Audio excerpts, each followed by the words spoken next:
us as we celebrate Black history and culture. Eyewitness News presents Honoring Black History, Mind, Body, and Soul. Hello, I'm Nick Toma. I'm Candace Kelly. Welcome to a special Eyewitness News presentation honoring Black History Month. And this year, the theme is Mind, Body, and Soul. In the next hour, we will celebrate the rich Black history in northeastern and central Pennsylvania. And we will also focus on individuals who are making a difference in their communities and community leaders who are inspiring a new generation. So let's begin tonight with inspiration. Many business people of color in northeastern and central Pennsylvania face challenges that their white counterparts don't. WBRE 28, WYOU 22 Eyewitness News reporter Mark Hiller takes a look at how partnership among friends is helping overcome those obstacles. So this is one of our popular bags. It's our baller bag. The glittering basketball handbag is among the items featured at Janice's purse collection in Exeter. Look at our Steelers one. Isn't that nice? Real nice. Yeah. The woman showing these purses, who also owns Social Air Boutique and Events, wears a lot of hats, figuratively speaking. You're a lot of things. Yeah, I am. Business owner. I am. Entrepreneur, I'd say. Yes, absolutely. And for the Black Business Expo, you are The organizer and hostess. Janice Montez was the driving force behind the inaugural NEPA's Black-Owned Business Expo held in September 2021. Besides a range of clothing, candles, and jewelry, the expo featured unique items too. Different clothing that may interest you. There may be different items of household that may interest you, maybe art, pieces of art that you may enjoy. It was the first such expo in northeastern Pennsylvania, featuring businesses exclusively owned by people of color. We're in a predominantly white area here in NEPA, so I knew we were missing something for the people of color, the people of minority, and I wanted to do something not only to help my business grow, but to help their businesses grow. This outfit I actually wore at the Black Business Expo. Mary Eliza Bryant owns affordable fashions business Queens and Diamonds. After participating in that first expo, she and Montez decided to share business space in the same building. It was quite a step up for both women, who first grew their small businesses online and through pop-up events at shopping malls.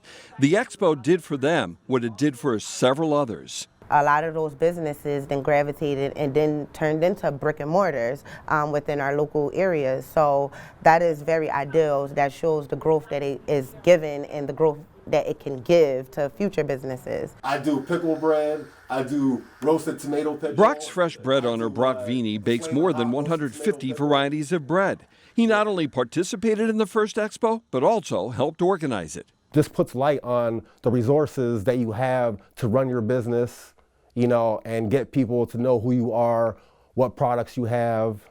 Vini and Montez received the Greater Wyoming Valley Chamber of Commerce 2021 Diversity Champion Business of the Year Award for the groundbreaking expo they held. It opens the doors and it shows you, how far you could go when you see these other people doing these things that you didn't think you could do.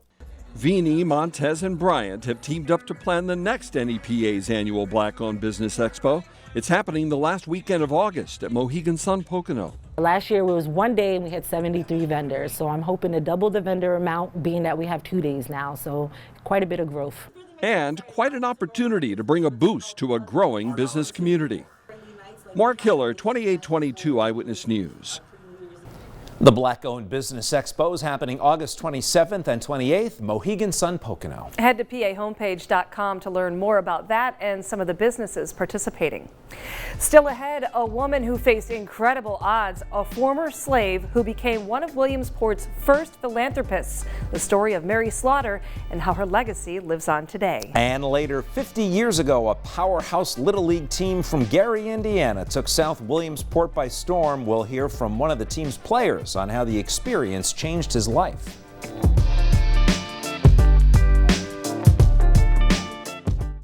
You're watching a special Eyewitness News presentation honoring Black history, mind, body, and soul. When preparing for this program, 2822 Eyewitness News reporter Jasmine Allen heard the name Mary Slaughter from a number of people in Williamsport. A prominent black woman from the late 1800s left her mark on Williamsport, who is still being remembered today. Jasmine spoke with a local historian about how her philanthropy is still serving residents in the city. Mary Slaughter was born in 1837 on a plantation in West Virginia. After getting married and having 3 children, Mary and her family moved to Williamsport in 1866 to finally experience freedom. They fit in right away. They both had jobs.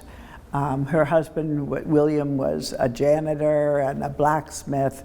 The children went to school. They never would have gone to school in West Virginia where they were slaves. After Mr. Slaughter died in 1886 from tuberculosis at just 50 years old, Mary was in need of some extra money to survive. That's when she opened her home to boarders. Most of these were elderly women, and that soon evolved into a home for elderly women. During that time, there wasn't any housing for elderly black women. So in 1899, Mary established a home for aged women of color. She mortgaged her house to get more money.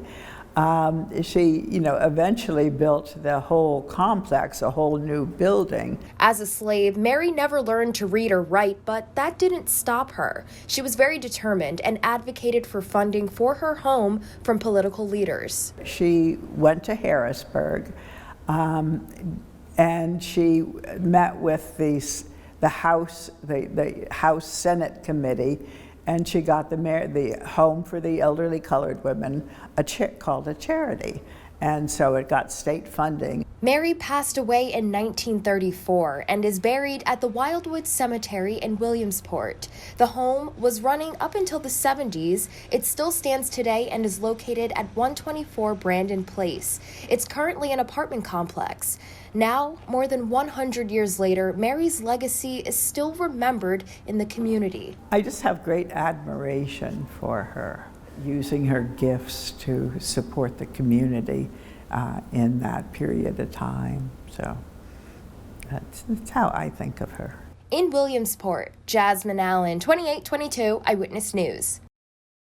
Still to come, a double dose of inspiration. After years of working at a local penitentiary, a man finds his calling at a Lycoming County church.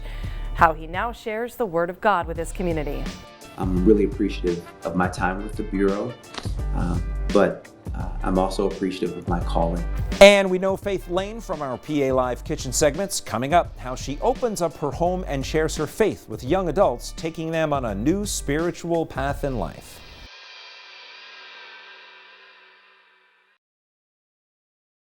You're watching a special Eyewitness News presentation honoring Black history, mind, body, and soul.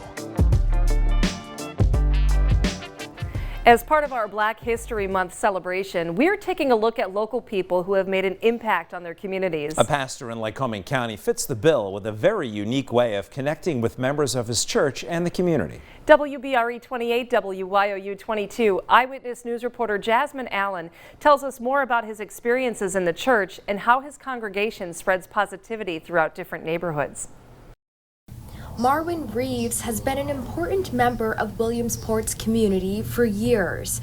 Over a decade ago, he changed career paths and followed in his father's footsteps by becoming the pastor of Christ Community Worship Center, a move that is making a difference in people's lives and the community he serves. Of course, I've made enough excuses, but now the resolve to be present and accounted for is where I've settled to be. Pastor Reeves worked at the penitentiary in Lewisburg for more than 17 years, but felt the need for something more.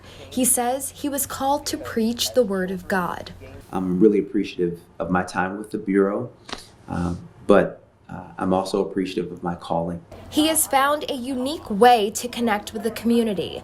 Twice a month during warmer weather, Pastor Reeves and the members of his church take a prayer walk throughout the city.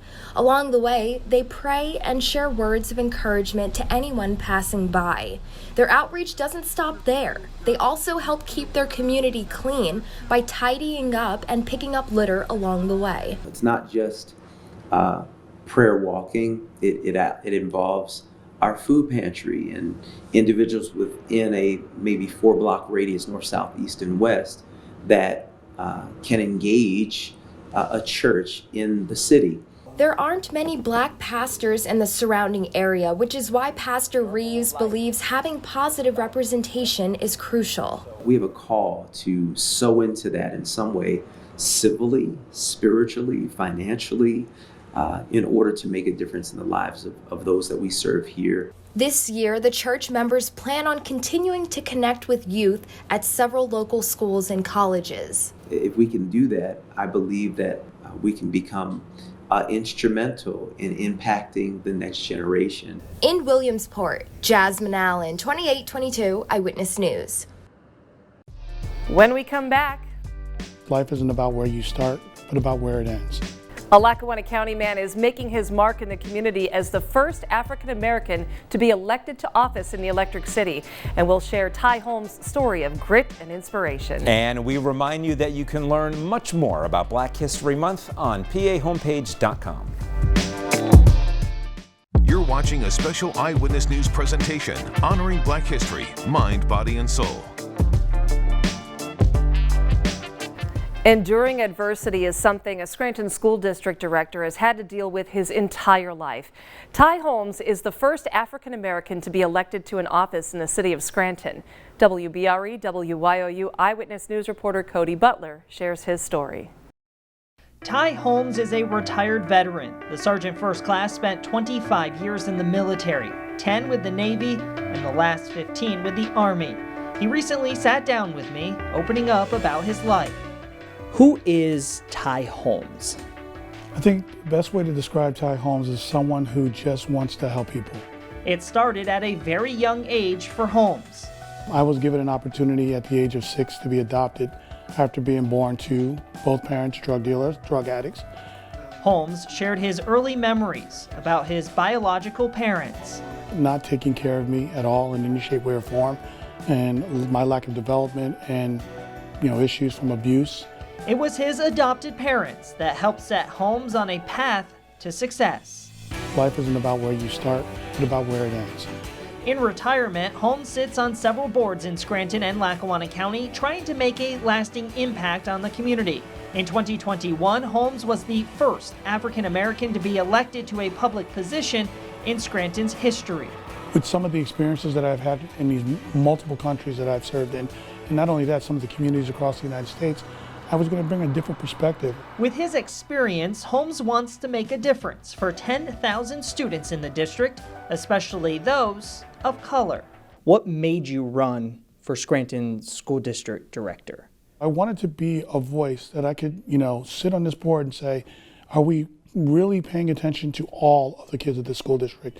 1 year ago, Holmes helped launch a NAACP branch in the county. He's now the president of the organization, focusing on civil rights among all race. We want to be an organization that inspires people to strive to reach their goals, but also inform people of projects, ideals, and current events that are going on that will positively and maybe sometimes things that they negatively need to know about.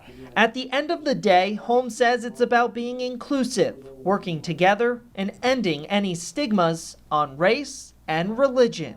Look to the past to know where the future is going. Look where we were 40 years ago. Look how much progress we've made. And that didn't happen overnight. That happened on the backs of people working hard. Ty Holmes looks back on his 6-year-old self, remembering what got him here today. He says he wants no one to feel sorry for him, but he wants his story to empower others. For the rest of your life, you're going to deal with some level of adversity. What you have to do is find a way to overcome them. In Scranton, Cody Butler, 2822 Eyewitness News. February marks the year anniversary of the NAACP branch in Scranton. Coming up on Honoring Black History 2022. Most of us hadn't been past 25th Avenue in Gary, Indiana, so let alone Williamsport, Pennsylvania. We're heading to the Field of Dreams, South Williamsport in 1971, and learn about a team from Indiana that made history on the Little League Diamond. You're watching a special Eyewitness News presentation honoring Black history, mind, body, and soul.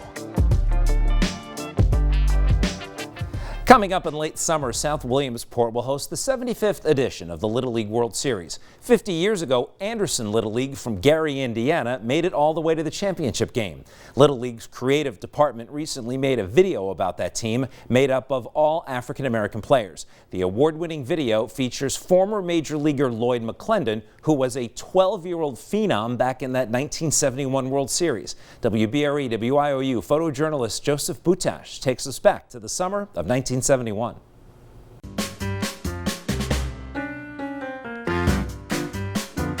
We were lucky enough to find out in October that we won the Ishii Award, and we're thrilled to be able to kind of celebrate that. The 1971 team was actually the first all-African-American team to play in the Little League World Series.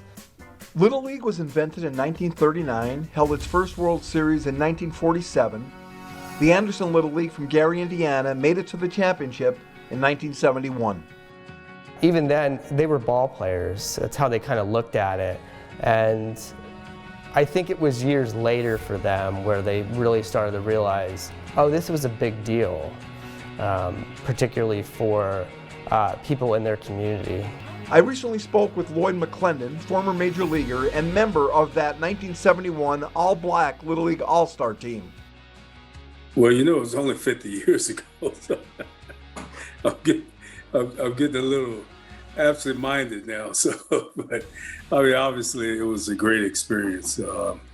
We had a lot of fun. Obviously, you know, we're a pretty good team. But you realize the impact of what you did and the impact that you had on the country, because people 50 years later are still talking about it. You know, so obviously at the time, being 12 years old, you know, we were just playing baseball and having fun. I had no idea of the social impact, really the economic impact for my region, putting Gary, you know, on the map. It was pretty exciting. Lloyd tells us the look of the Anderson Little League team was nothing different to young ball players. Being, you know, an all-black team, which, you know, from an all-black town, was not unusual for a 12-year-old kid. Most of us hadn't been past 25th Avenue in Gary, Indiana, so let alone Williamsport, Pennsylvania. And to arrive in Williamsport and see that field for the first time is just a sight that you'll never forget. McClendon earned the moniker Legendary Lloyd during his Little League World Series appearance for his exploits, which included 5 consecutive home runs. He played 8 seasons of Major League Baseball with Cincinnati and Pittsburgh, and has managed the Pirates, Mariners, and Tigers. He is one of the players that really just stands out. He's probably one of the most dominant players that ever played in the Little League World Series. Lloyd tells Eyewitness News he credits his success at the Major League level as a manager, coach, and player to lessons learned playing Little League Baseball and, of course, participating in the World Series here in 1971. He was pitching the championship game and was taken out. When I came out of that game, you know, my coach and my dad was right there, and they told me that they were very proud of me. You know, you did the best that you can do, and don't hang your head. We're very proud of you. Sometimes when you lose, you win, and that stuck with me the rest of my life. Even one small aspect that he learned was how to lose. I mean, they lost the game, but he learned how to do that. He learned how to do that with grace, and being able to take what he learned from losing and apply it to his career. I lived it, I experienced it, and thank God I had a dad that understood what was important in life and a coach that understood what was important. And winning a Little League baseball game wasn't everything. You know, it would have been great. And as our coach told us, we were champions of 99.9% of the world. You know, we didn't know the social impact that we were having at that time, but you know, looking back now, you realize that what you did was pretty special. In Lycoming County, I'm photojournalist Joseph Butash, 2822 Eyewitness News. Lloyd McClendon was enshrined into the Little League Hall of Excellence in 2006. To learn more about the Little League World Series, we've set up a link for you at pahomepage.com. When we return, the mayor of Williamsport made history 2 years ago and is now reflecting on the changes he's making in his community and his hope for the future. We'll chat with Mayor Derek Slaughter next. You're watching a special Eyewitness News presentation honoring Black history, mind, body, and soul. One local figure has made an impact in Williamsport. Mayor Derek Slaughter made history in 2020 when he was elected mayor of Williamsport, and he's the city's first mayor of color. But he's been making an impact on the Williamsport area for many years, first as an educator and now as a mayor. WBRE 28, WIOU 22. Eyewitness News reporter Jasmine Allen has more from Mayor Slaughter about his professional journey and what inspired him to get involved in politics. In 2020, the city of Williamsport welcomed their first ever Black mayor and Democrat in nearly 30 years, Derek Slaughter. I was very grateful that the citizens and the voters of Williamsport, put their trust in me to lead the city forward. And, it's my goal to continue to live up to the trust they put in me. Before taking his seat, Mayor Slaughter taught math at Williamsport Area High School and Penn Tech. He also coached girls basketball. Seeing some of the city's basketball courts in need of repairs, he decided to make a difference in his community and run for a seat on city council. During my time on city council, I enjoyed it. And I thought I could make a greater impact in the city as mayor. Decided to run for mayor, and here I am. He had a set of challenges. Slaughter came into office right before COVID-19 hit. The first 2 years we had the pandemic, and we had a lot of challenges that came along with that. In spite of all of that, we've got a lot accomplished. Those accomplishments include several recreational and public safety projects, relocating City Hall and the police department after complications with mold and water posed problems. He stresses that positive representation matters, and Mayor Slaughter hopes to see more kids of color going after their goals. Another part of this job, I think, that is very rewarding, to be able to just motivate, encourage folks to chase their dreams, literally, and help them hopefully come to fruition. In Williamsport, Jasmine Allen, 2822 Eyewitness News. You're watching a special Eyewitness News presentation honoring Black history, mind, body, and soul. Many of our viewers know Faith Lane from her visits to bake something sweet in the PA Live kitchen, but Faith's journey in life did not start out so very sweet. In fact, she relied on her faith in God to lead her to a better life. And now she opens her home and heart to young adults for weekly Bible study. Eyewitness News reporter Chris Bohinski stopped by and learned more about Faith's faith. I'm just grateful that they choose to come here. They can choose to go anywhere else. You know what I mean?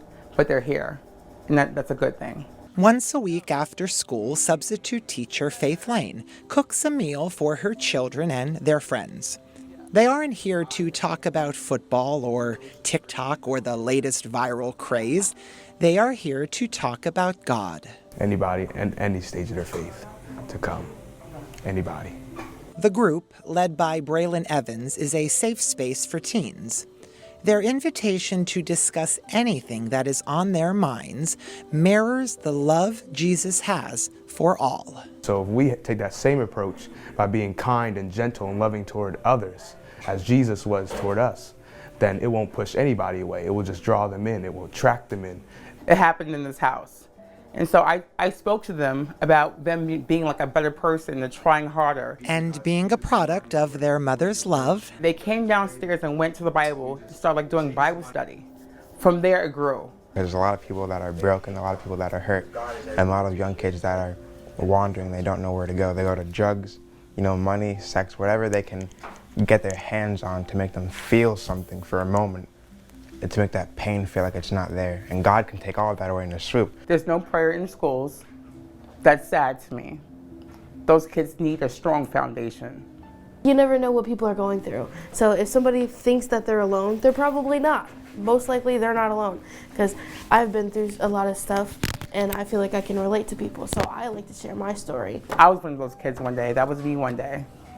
And no one took time out for me. So I give where I didn't get. And I give snacks too. And gift cards. Although Faith stays out of the dining room during the 3-hour Bible studies, she is always praying. That's my prayer every morning. God, make me effective. Because it's not about me, it's about them. To impact them, to change their hearts and minds, just to motivate them. I might be only a sub, but I can still make a change in them. And that's Faith's faith. Oh. In Wilkes-Barre, Chris Bohinski, 2822 Eyewitness News. Faith is very active in her church and the community, and you can see our story on Faith's life on PAHomepage.com. There you can also find her recipes that she features when she stops by our PA Live kitchen. Get ready to rock, roll, and remember with a member of Sister Sledge, Memories, and making new music for a new generation. And we are in the kitchen with members of the Wilkes-Barre NAACP for some cooking and conversation a bit later. Live kitchen to cook and chat about Black History Month. And we remind you that you can learn much more about Black History Month on PAHomepage.com.